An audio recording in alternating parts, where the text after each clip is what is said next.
नमस्कार, मैं हूं बिलाल। आप देख रहे हैं मेरे साथ हमारा खास कार्यक्रम सवाल बेबाक। सवाल बेबाक में हम लोग बातचीत करते हैं कि आखिरकार उत्तर प्रदेश में जो विधानसभा का चुनाव हो रहा है, इस बार कौन बाजी मारेगा। उत्तर प्रदेश में कौन इस बार सत्ता पर वापसी कर रहा है। बात अगर यहां पर उत्तर प्रदेश के साथ साथ बाकी यहां पर राज्यों की भी की जाए तो वहां पर भी कौन सी पार्टी यहां पर चुनाव जीत रही है।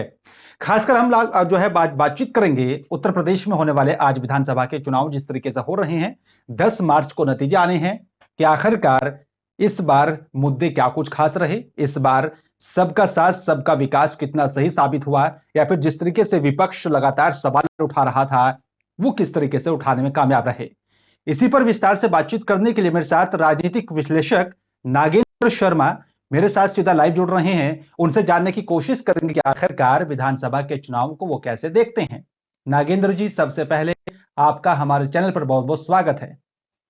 बहुत बहुत नमस्कार आपके। नागेंद्र जी, आप और कैसे देखते हैं जी, जो चुनाव हो रहा है उत्तर प्रदेश में 10 मार्च को नतीजे आ रहे हैं, आपको क्या लगता है कौन वापसी कर रहा है। मेरे विचार से जो जो मुद्दे इस जी। चुनाव में रहे हैं वो जी। ज्यादातर सांप्रदायिक आधार पर जी। ही चुनाव लड़ा गया है। ये उत्तर जी। प्रदेश का चुनाव ज्यादातर जातिगत आधार पर ही लड़ा जाता है। हमने पिछले जी। दिनों लगातार 20 साल तक देखा कि दो ही पार्टियां कुल मिला के सत्ता में रही, जी। सपा और बसपा। एक हम्म। मुस्लिम और यादव पे और एक मुस्लिम और दलित। और बार जी। बार ही वो ही दोनों पार्टियां सत्ता का अदल बदल करती रही, इससे ज्यादा कुछ नहीं हो पाया। हम्म। पहली बार हम्म। पिछले चुनाव में एक नए हम्म। तरीके का ट्रेंड देखने में आया, जो कि जी। जातियों से ऊपर कुछ सांप्रदायिक कह लीजिए या धार्मिक आधार पर कह लीजिए, हिंदू बनाम मुस्लिम हम्म। हो गया। और हम्म। उसमें एक पार्टी को अच्छी खासी जीत मिली और एक तरफ पूरा का जी। पूरा वो अ, जो है हम्म। पिछला 20 साल का जो लोगों का तजुर्बा था वो ध्वस्त होता नजर आया। जी। आज की जो परिप्रेक्ष्य है उसमें आप देखेंगे कि बहुत सारे मुद्दे जो सिमट कर आ जाते हैं वो धार्मिक आधार पर आ जी। जाते हैं। ना तो हम्म। कोई सड़क को मुद्दे को उठाता है, ना कोई बेरोजगारी को उठाता है, ना कोई हम्म। किसी को अस्पताल चाहिए, ना किसी को स्कूल चाहिए, ना किसी को और कुछ चाहिए। तो ये चीजें हम्म। उन लोगों ने दरकिनार कर दी। ज्यादातर हम्म। इस चुनाव में भी और पिछले चुनाव में भी मुजफ्फरनगर दंगों का मुद्दा छाया रहा और उसी के आधार पर जी। ध्रुवीकरण हुआ। और उसी में जो है शामिल हो गया वो जातिगत समीकरण भी हो जी। गया। तो लगता हम्म। ये है कि मोटे तौर पर जी। इस बार जैसे मायावती जी कुछ विशेष नहीं आई जी। हैं हम्म। राजनीति में, उन्होंने कुछ ज्यादा जी। अपनी दौड़-भाग नहीं की है। तो कुल हम्म। मिलाकर सपा और बीजेपी ही मेन लड़ाई में रह जाते हैं। बिल्कुल, ये सपा और बस जो है बीजेपी, इन दोनों यहाँ पर पार्टियों में टक्कर देखी जा रही है। जी, जैसा जी, कि जी। नागेंद्र जी आपने जिक्र किया बसपा को लेकर, बसपा इस बार जो है चुनावी मैदान से ऐसा नहीं कि बाहर थी, लेकिन वो कम नजर आई हैं। तो आपको क्या लगता है कम नज़र। इसका सीधा फायदा, जी इसका सीधा फायदा यहाँ पर किस पार्टी को हो सकता है, आपका क्या कुछ नजरिया है। मुझे लगता है कि जैसे आपने देखा होगा पश्चिम बंगाल का चुनाव था। पश्चिम बंगाल के चुनाव में जी। वहाँ भी धार्मिक आधार पर ही ज़्यादातर वोटिंग हुआ है हम्म। और कुछ हम्म। देश का और कुछ देश विरोधी ताकतों का बँटवारा सा हुआ हम्म। उसमें। तो वहाँ हम्म। पे कई जगह पे ऐसा देखा गया कि जहाँ पर हम्म। मुस्लिम कैंडिडेट सामने थे, तो जी। वहाँ दलित ने अगर अपना कैंडिडेट नहीं था, मतलब उनकी हम्म। जाति का कैंडिडेट नहीं था या उनसे उनके काम हम्म। को पूरा करने वाला कैंडिडेट नहीं था, तो उन्होंने बीजेपी को प्रेफ़र करा। ये बहुत हम्म। जगह पे देखने में आया और मैं समझता हूँ जी। यहाँ भी यही हालत उत्तर प्रदेश में भी रहेगी। हम्म। जहाँ-जहाँ आपने देखा हो कि जैसे आप वेस्टर्न यूपी में देख लो, राष्ट्रीय लोकदल हम्म। और बीजेपी और इसमें हम्म। कांग्रेस में के कैंडिडेट कई हम्म। जगह पे रहे हैं, कई जगह सपा के हम्म। कैंडिडेट रहे हैं। लेकिन जहाँ मुस्लिम हुँ, उम्मीदवार रहा है, वहाँ हुँ, वो दलित वोट जो है शिफ्ट बीजेपी की तरफ हुआ है। हुँ, उसमें मुझे कुछ मेरा अपना पर्सनल विचार है जी, जी, कि जो लोग अ, सामाजिक सुरक्षा को ज़्यादा महत्व दे रहे हैं, हम्म। प- बिल्कुल है, लेकिन महिला। नागेंद्र जी, अगर जी बिल्कुल, अगर उत्तर प्रदेश की हम लोग इस पूरे परिप्रेक्ष्य की बात करें, पूरे चुनाव को लेकर अगर हम लोग देखते हैं यहाँ पर, तो इस बार क्या विकास के आधार पर लोगों ने चुनाव को आंका है, या फिर कानून व्यवस्था के आधार पर, या फिर जिस तरीके से विपक्ष लगातार मुद्दा बनाता रहा है कि उत्तर प्रदेश में लगातार बेरोजगारी चरम पर है? ये बेरोजगारी कोई विशेष मुद्दा मेरे हिसाब से तो नहीं है, क्योंकि जी। सरकार सभी को नौकरी तो नहीं दे सकती। 1-1.5% हम्म। नौकरियां ही सरकारी नौकरियां हैं। जी। और आज जी। का युवा समझता भी है, जब पढ़ लिख रहा है तो कि सरकार सबको हम्म। नौकरी नहीं दे सकती, तो वो अपने रोजगार की तरफ ज्यादा अग्रसर है।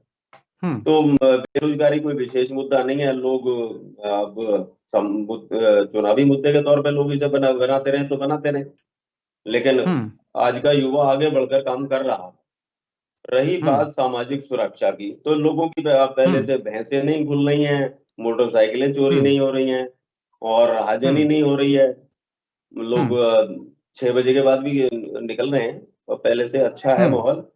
और औरतों के लिए तो विशेष तौर पे, बच्चियों के लिए हमारी सुरक्षा की दृष्टि से लोग हम्म। मानते हैं कि पिछली सरकारों से ये सरकार कुछ अच्छी रही है। तो मैं समझता ठीक है। हूँ जी। ये मुद्दा लेकिन बहुत नागेंद्र काम। जी, जी, जी। जी, बिल्कुल, मुद्दे हैं और मुद्दों के आधार पर जो है वो चुनाव होता रहा है। लेकिन जिस तरीके से आपने महिलाओं की बात की, बेटियों की बात की, प्रियंका जी। गांधी जी कहती हैं, और जिस तरीके से उन्होंने जिक्र भी किया कि बेटी हूं, लड़ सकती हूं, ज्यादातर जो है हम्म। उन्होंने यहाँ पर टिकट महिलाओं को दिए। आपको क्या लगता हम्म। है, बीजेपी को नुकसान हुआ होगा कांग्रेस के आने के बाद, या फिर समाजवादी पार्टी को? कांग्रेस आज के समय में अप्रासंगिक है। जी। वो लोग जानते हैं कि उन्होंने उनके एमपी में, उसमें राजस्थान में क्या हालत है, हम्म। पंजाब में क्या हालत है। हम्म। और हम्म। जहां तक महिलाओं की सुरक्षा की बात है, उन्होंने कहा मैं लड़ सकती हूँ।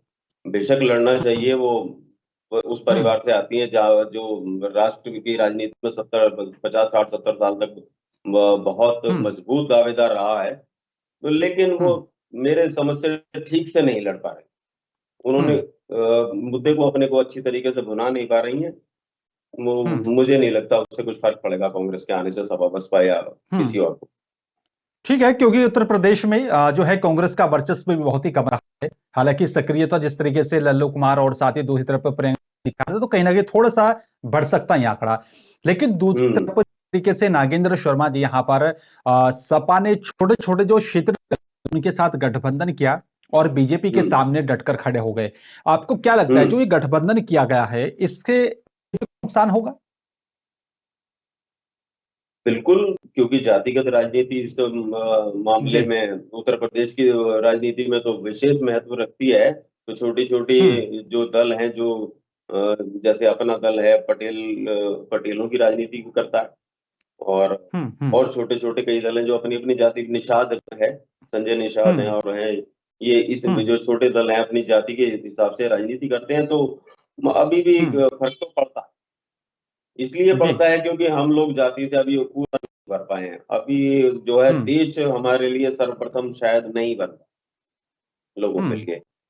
और हम्म। धीरे-धीरे जैसे समय समय बदल रहा है, और इसमें और बहुत चेंजिंग आएँगी आने वाले समय में, मुझे लगता है। बिल्कुल। जी, बिल्कुल, और कहीं न कहीं ये दिखा भी होगा कि हम सभी को जो है राजनीति जो की जा रही है, जो जातीय राजनीति है, उससे ऊपर उठकर हम सबको देखना चाहिए। एक और मेरा आपसे आखिरी सवाल है, जिस तरीके से जी। पश्चिम यूपी में यहाँ पर साथ जो है सपा ने गठबंधन किया, तो आपको क्या लगता है कि पश्चिम में जो उत्तर प्रदेश में जिस तरीके से चुनाव लड़ा गया पश्चिम यूपी में, उससे हुँ। बीजेपी के खाते में कितनी सीटें आ सकती हैं? या फिर सपा को और आरएलडी को कितनी सीटें मिल सकती है? क्या कुछ आंकड़ा है? देखिए, सपा और राष्ट्रीय लोकदल का जो पैक्ट जी। हुआ है, उससे यकीनन फ़र्क तो हुँ। पड़ता। उधर किसान आंदोलन भी था, जिसकी वजह से फ़र्क जी। पड़ना लग रहा था कि बहुत हुँ। ज़्यादा फ़र्क पड़ेगा। और सब लोग जी। को शंका भी थी इस बारे में। हुँ। हुँ। लेकिन जो ज़मीनी स्तर पे जाके देखते हैं हम, तो हुँ। वो वहाँ पे कुछ ऐसा विशेष नहीं महसूस होता। और हुँ। जैसे आप देखेंगे, उनके जितने भी कैंडिडेट खड़े हुए, उसमें हुँ। वही जाति वाला, धर्म वाला मामला आ जाता है कि मुस्लिम कैंडिडेट ज़्यादा हुँ। थे। और मुज़फ्फरनगर हुँ। दंगों में की जो कड़वाहट थी लोगों की, वो घूम जी। फिर के वहीं हुँ। आ जाती है उनके दिलों में। तो हम्म वो मैं नहीं समझता। कुछ सीटों पे फर्क पड़ जाए, 2-4 सीटों पे तो ज्यादा, लेकिन मुझे नहीं लगता कि कुछ ज्यादा लंबा चौड़ा असर इस चीज पे लेकिन क्या पड़ेगा। आपको नहीं लगता कि जिस तरीके से उत्तर प्रदेश के मुख्यमंत्री योगी आदित्यनाथ जी ने यहाँ पर कहा था कि जून में भी शिमला वाली गर्मी को लागू किया जाएगा, इस तरीके से बना दिया जाएगा, अगर यहाँ पर गुंडा राज को खत्म करना है, तो आपको नहीं लगता कि उससे भी कुछ प्रभाव पड़ा होगा? देखो, प्रभाव पड़ता है। अब कैराना में जो लोगों ने घर छोड़े थे, वो जी। वापस लौटे हैं, तो ये गुंडों हम्म के लिए थी बात। लोग किसी तरफ जी। अन्यथा इसे ले जाएं, बात अलग होती है। लोग अपने हम्म अपने हिसाब से मतलब हम्म निकालते हैं, लेकिन ये सभी जी। गुंडों के लिए थी बात। तो अब जो गुंडा है हम्म। उसके साथ ये जो कायदा है वो सरकार कर रही है, उसमें कोई दिक्कत नहीं है। लोगों को बिल्कुल पसंद भी आता है। अब किसी ना किसी के खिलाफ तो कोई ना कोई बिल्कुल चीज जाएगी, और अगर गुंडों के खिलाफ बिल्कुल जा रही है तो बिल्कुल। कुछ इसमें कोई अच्छी वो बुरी बात नहीं है। ये सब चलता है। हम्म। तो बिल्कुल, तो इससे कहीं न कहीं कानून सबके लिए बराबर है और कानून के दायरे में रहकर जिस तरीके से कार्रवाई की जाती है, वो हाँ, उचित है और कार्रवाई होनी भी चाहिए। उचित है, वो चलिए होना भी शुक्रिया चाहिए, आपका। और लोगों को। जी, जी, जी, जी, जी, बहुत-बहुत धन्यवाद। जी, आपका शुक्रिया, आपने अपना कीमती वक़्त निकाला। लेकिन सवाल बड़ा अहम यही है कि आखिरकार 10 मार्च को जो नतीजे आ रहे हैं उत्तर प्रदेश विधानसभा से, यहाँ पर 5 राज्यों के, इस बार यहाँ पर सत्ता पर कौन काबिज होने जा रहा है? किस तरीके से किन-किन मुद्दों के आधार पर यहाँ पर मतदान हुआ है? किस तरीके से लोगों ने यहाँ पर इस पूरे चुनाव को देखा? ये आने वाले यहाँ पर 10 तारीख को साफ हो जाएगा। फिलहाल मेरे साथ सिर्फ इतना ही। नमस्कार।